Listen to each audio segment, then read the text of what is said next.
avoir de la difficulté à rester motivé tout au long de l'année pour faire son entraînement, puis que ce soit pas de courte durée comme un passage obligé après le temps des fêtes. Ben, pour être capable de rester motivé, premièrement, ça prend une motivation qui est plus grande que perdre du poids ou se sentir coupable parce qu'on a trop mangé.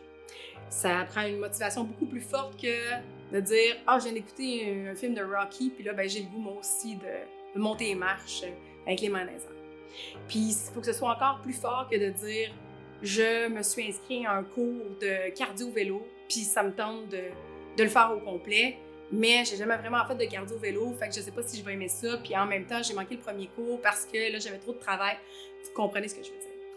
Des excuses pour pas aller s'entraîner, quand je parle d'excuses, ben ça veut pas dire que c'est pas valable, c'est le contraire. Les excuses sont toujours très valables. Quand on a un surplus de travail, quand on n'a pas dormi la nuit, quand on a des enfants qui ont besoin d'aide, puis qui ont besoin qu'on soit à la maison, il peut y en avoir plein d'éléments comme ça qui entrent dans nos vies. Aussi, de la fatigue extrême qui peut être liée à des changements hormonaux. Il peut aussi avoir, écoutez, il y en a tellement. Il pleut dehors, il fait trop beau, il fait trop chaud. Bref, il y en a beaucoup. Mais il y a une motivation qui va transcender toutes ces excuses-là. C'est celle de vraiment vouloir accomplir quelque chose pour soi. C'est d'aller trouver à l'intérieur de soi son pourquoi. Pourquoi moi je veux m'entraîner? Ce qu'on appelle les motivations intrinsèques, plutôt que les motivations extrinsèques.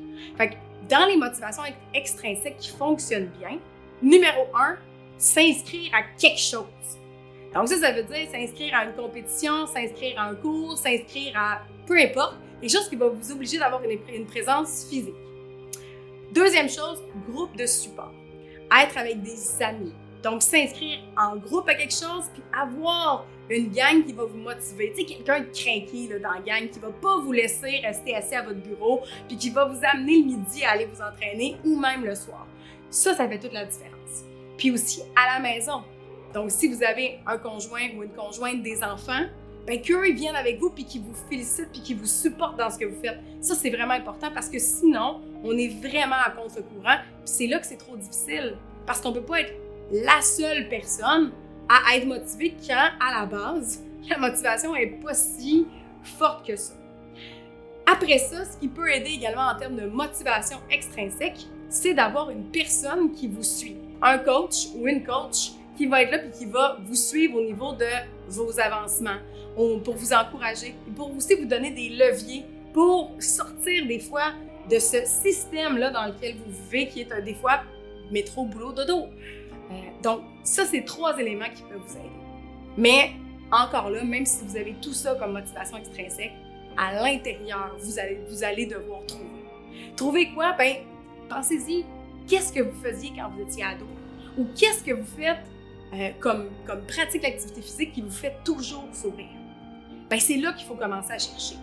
On va se le dire tout de suite, la course à pied, ça peut être très difficile. Même si c'est une mode en ce moment, c'est quand même quelque chose qui est assez intense. Puis au début, il y a peu de gens qui éprouvent du plaisir. Ça vient avec le temps.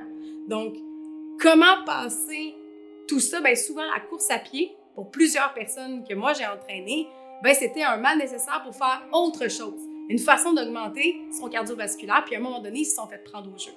Donc, le but aussi, c'est de choisir une activité qui vous fait plaisir.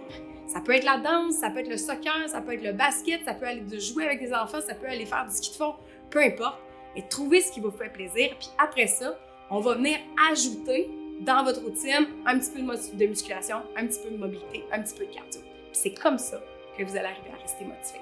Si vous avez besoin d'aide, ne vous en pas, je vais toujours être là pour pouvoir essayer de vous craquer à l'os. Parce que moi, ben, ça fait partie de ma vie, donc motiver les autres, c'est ça qui me fait plaisir.